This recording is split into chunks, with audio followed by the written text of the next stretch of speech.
สุขเที่ยวแคว้นเวียงจันทร์11เมืองน้ำแล้วลืมบ่ลงคิดฮอดสาวเมืองโพนโฮงน้ำใจสุขส่งตรงหน้าพวกไกลเมืองแม่เมืองกาสีงามลายผู้ผ่าป่าไม้เขียวสดงดงาม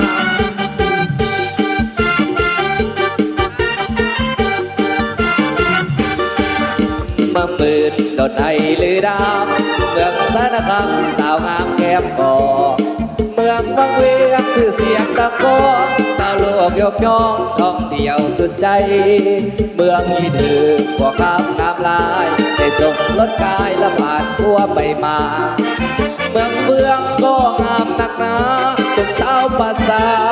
ลมหาดอนกา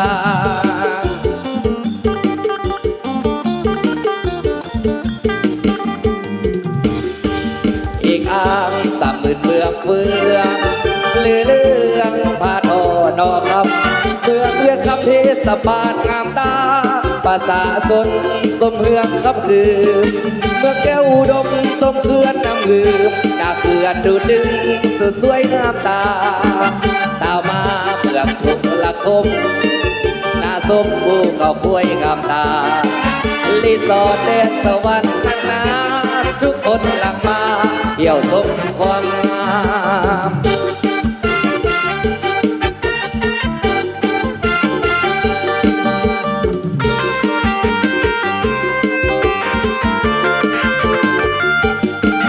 เลยน้ำ11เมืองนั้น